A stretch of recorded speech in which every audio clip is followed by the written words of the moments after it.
for having me. It's my great honor to be the keynote speaker of Volkswagen Stiftung's theme week, the Tabooing of Science and Research. As the call stated, taboos shape the way we live together in many ways, in society, academia, culture, and everyday life. And the existence of taboos has effects. My subject today, as well as our symposium subject, is sexual harassment and violence in higher education. The topic of sexual harassment and violence within higher education institutions is subject to multiple taboos.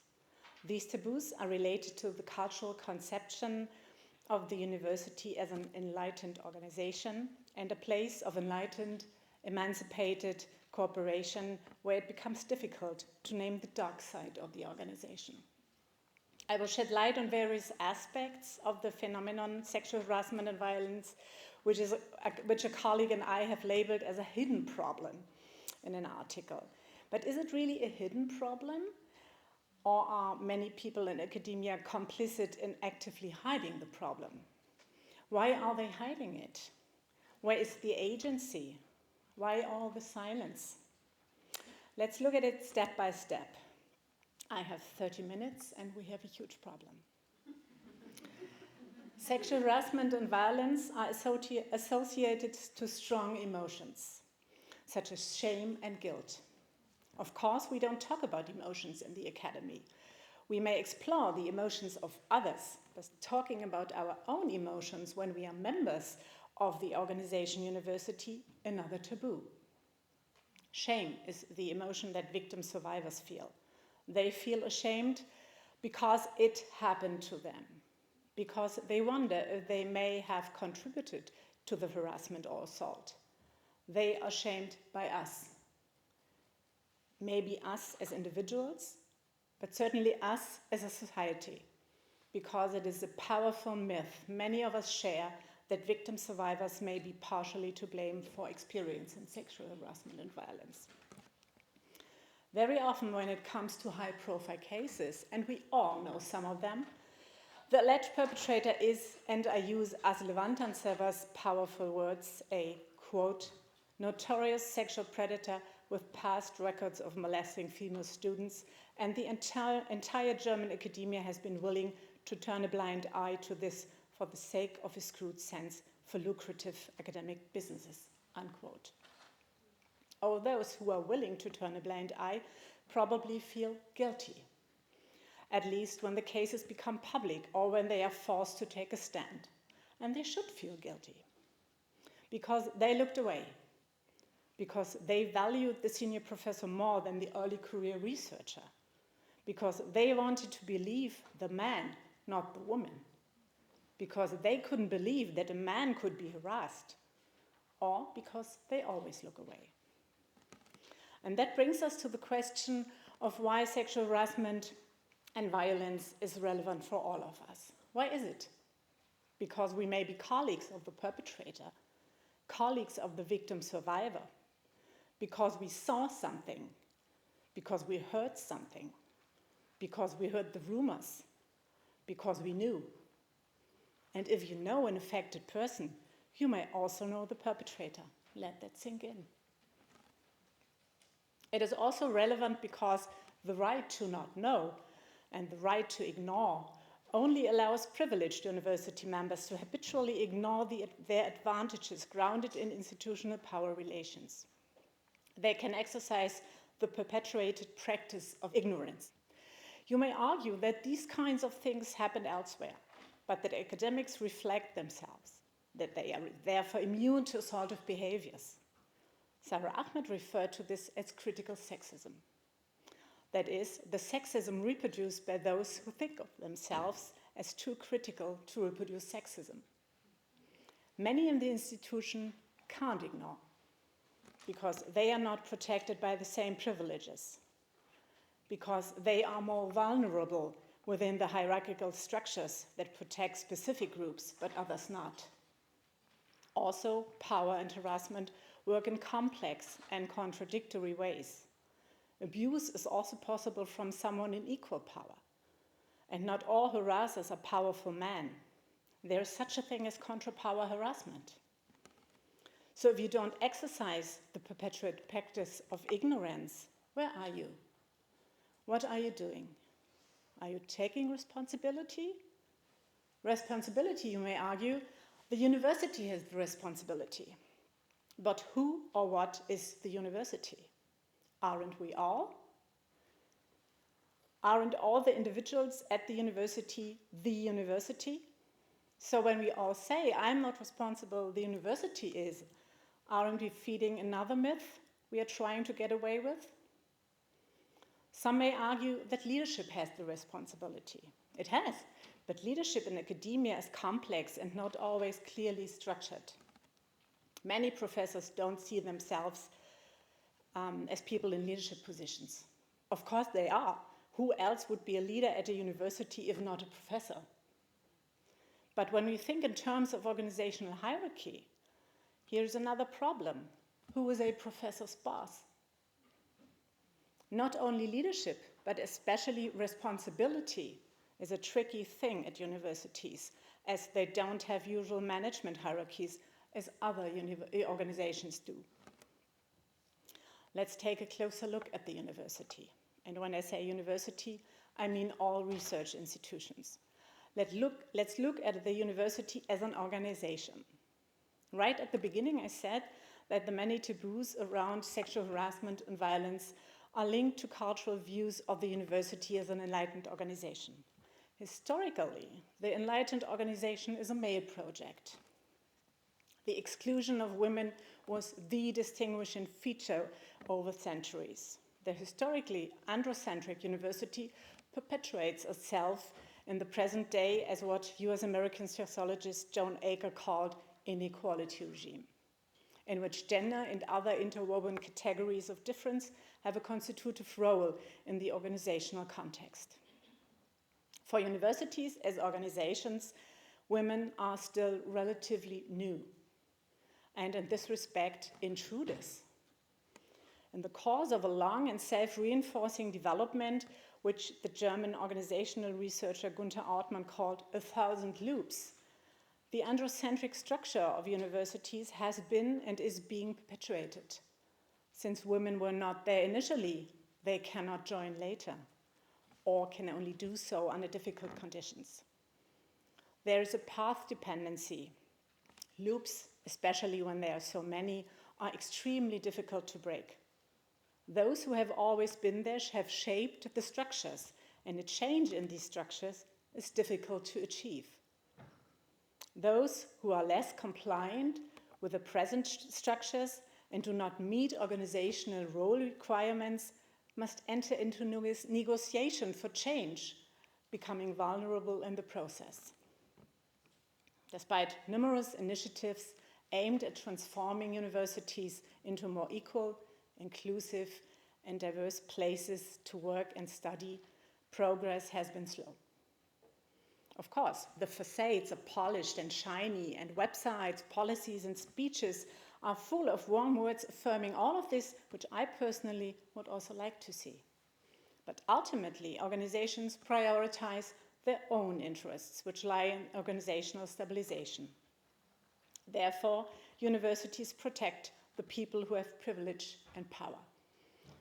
These people are usually men who are the institutional breadwinners, or who have a screwed sense for lucrative academic businesses, as Van Tansever put it.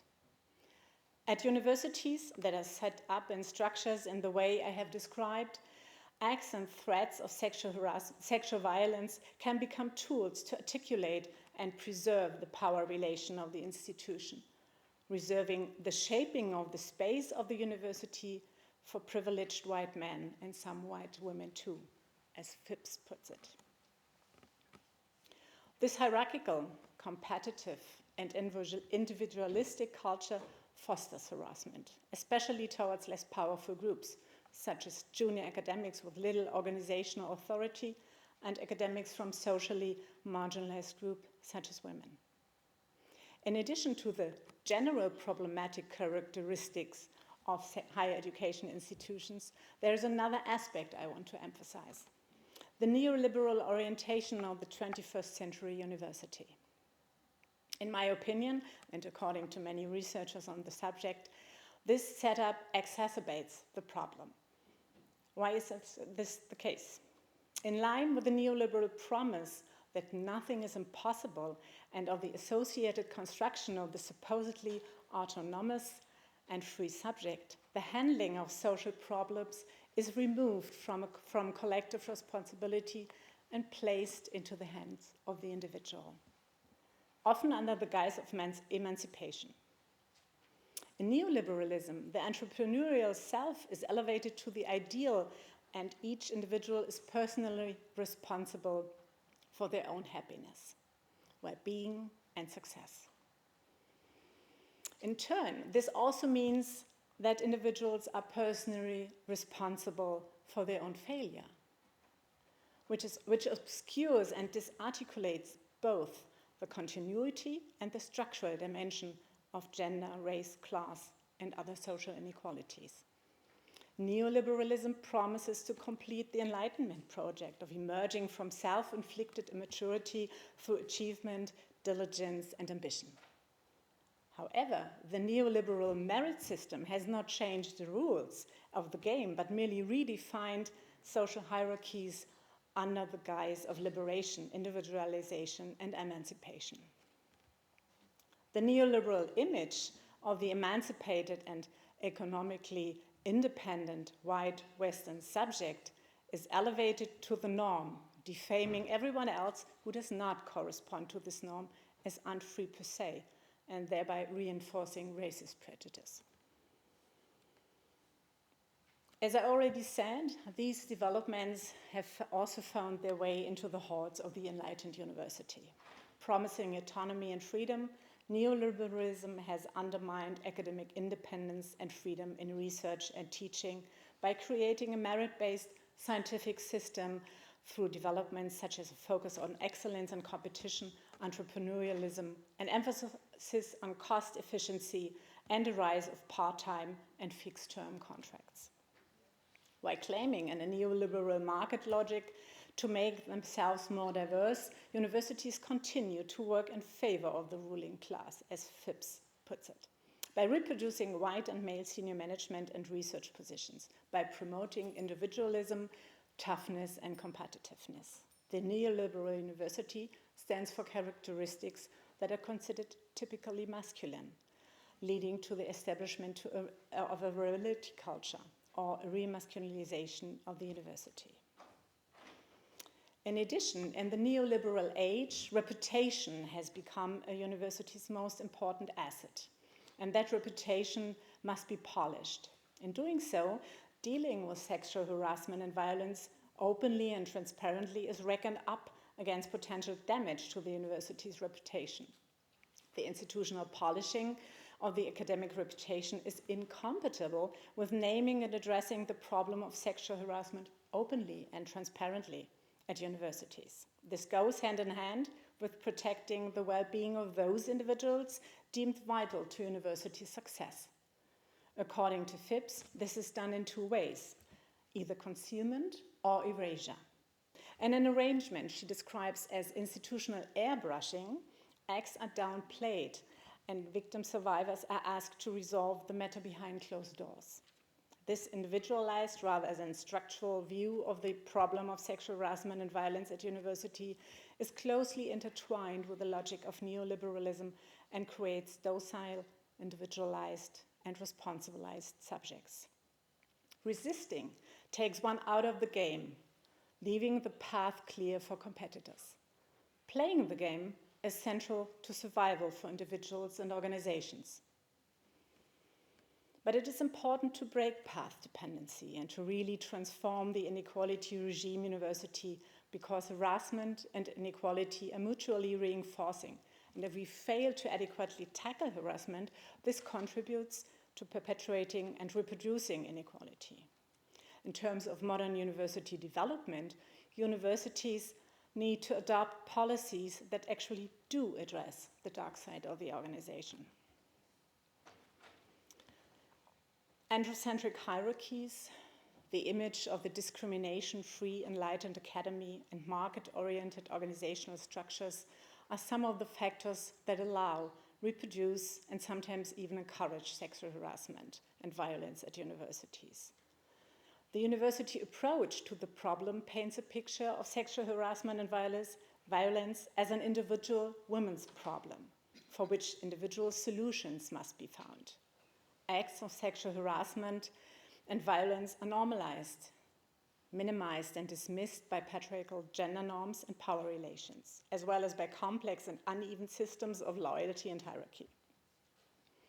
The individual reckons up reporting an assault against the consequences for their own life, studies, and career.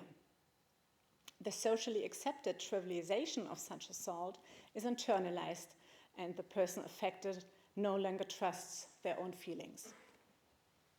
In the research literature on domestic and sexual violence, this phenomenon is conceptually described as culture of silence or self-silencing. Current research on sexual harassment and violence in academia works with the concept of network silence. Network silence encompasses three aspects of silence. Firstly, there is being silent, which can also be called self-silencing, a behavior which is socially learned, for example, by watching everybody else not speaking up. Secondly, there is silencing. Silencing includes an active effort by certain organization members to discourage and prevent others from voicing concerns or filing complaints. Thirdly, there is not hearing. This implies that after someone has tried to speak up or to complain, other members of the organization dismiss, normalize, or invalidate the concerns, or, even worse but not less frequent, make excuses for the perpetrator. The intimate nature of the topic, the social taboo surrounding it, and the widespread cultural ideas regarding the enlightened university and its neoliberal reality, the diffusion of responsibility that could also be called an institutionalized irresponsibility, the existing myth on the topic, all this leads to the present-day academic culture that facilitates inadequate responses to incidents, and these inadequate responses reproduce an academic culture that is hierarchical, competitive, and individualistic, and that facilitates harassment. I haven't talked about the perpetrator yet, which actually happens quite often. The perpetrator doesn't usually feature in the policies and the measures of the universities, set up by the universities. There is not much research either. It speaks volumes that perpetrators are often explicitly addressed for the first time in a clause on the applicable presumption of innocence. In addition, there might be a passage on so-called false accusations and the resulting legal consequences. This reinforces the myth of false accusations. Apart from the fact that the statistical proportion of false accusations in reported cases of sexual assault is insignificant, the criminal law principle of presumption of innocence also applies to those affected. The non-mention of the perpetrator is particularly disturbing because in the vast majority of cases, the perpetrator remains in the institution, whereas the victim survivor leaves the university or even drops out of academia altogether. Very often perpetrators are protected by their stardom. In many cases, they are powerful individuals who can easily expand their power by building strategic alliances and by hiring clones, people who want to be like them.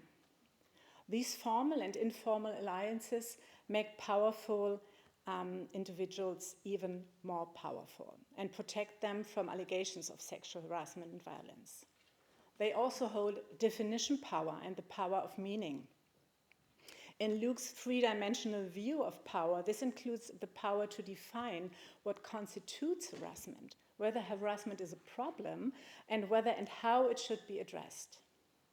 The definition power includes the power to portray a person who speaks up or one who shows solidarity with them as overly sensitive or hysterical, or to dismiss their feedback, ideas, and practices as unimportant, ultimately because they become a threat to the privilege.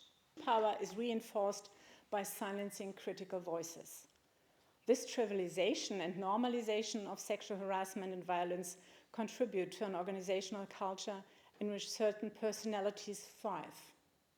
Consequently, academia becomes a place that is unwelcoming or even hostile to social minority groups and people who place high value on teamwork and care. This reinforces the current culture and structures, which in turn facilitates harassment. Confidentiality and the protection of those affected are of fundamental primary importance in handling of cases.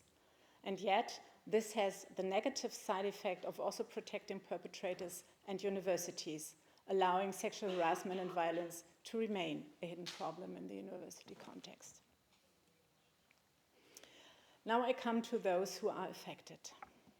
The victim survivors are more present in the policies and measures set up by universities, but often in strange ways. For example, when the affected person is encouraged to actively defend themselves, which ignores many things, but especially the fact that assaults are often so shocking that victims freeze. Or the fact that the boundaries are pushed further and further over time, so that it becomes unclear when exactly the boundaries were crossed, when it was too much. This call to self-defense is presumably intended to be encouraging. However, it reproduces the image of the passive victim who must be urged to defend themselves, and it perpetuates the myth of simple self-defense. Above all, however, it implicitly delegates responsibility for action to the affected person. There are particularly many myths surrounding victim survivors, such as she could have easily fought back. It wasn't that bad after all. Maybe they weren't entirely innocent in this. And victim survivors are often subject to victim blaming, a dynamic where the responsibility for harassment or assault is put on the affected person. As we know from research, most recently from the UNICEF study, a big European study, the impact on victim survivors is devastating. They carry severe health risks, and as just mentioned, they are the ones who leave the organization or academia altogether. I have two quotes from a Dutch study, Nazer et al. From 2020, that sadly illustrate the burden that victim survivors carry. The first quote, "For 20 years, I felt unsafe. It was always possible to unexpectedly run into him and receive some kind of remark, so you had to be in adrenaline mode immediately, be alert all the time," unquote.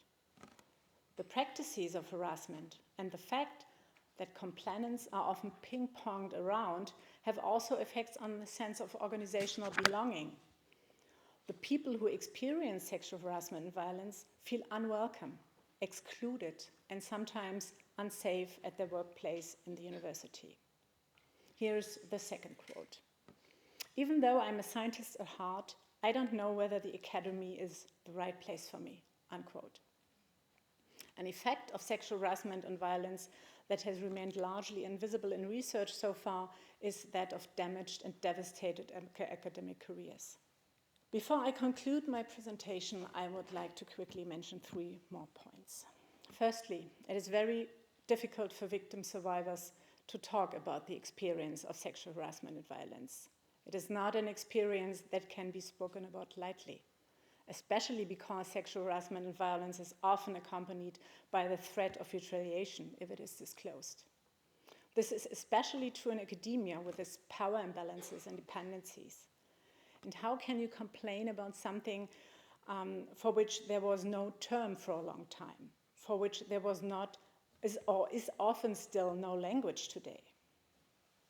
Catherine McKinnon, one of the first scholars who wrote about sexual harassment in the workplace, reminds us that until 1976, there was no term for it in the US. Sexual harassment was literally unspeakable.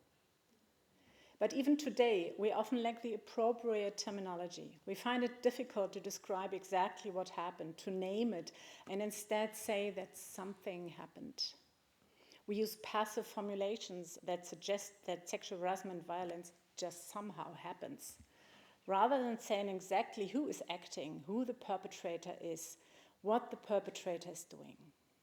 And we do this for many reasons: shame, guilt, power asymmetries, dependency, all the above.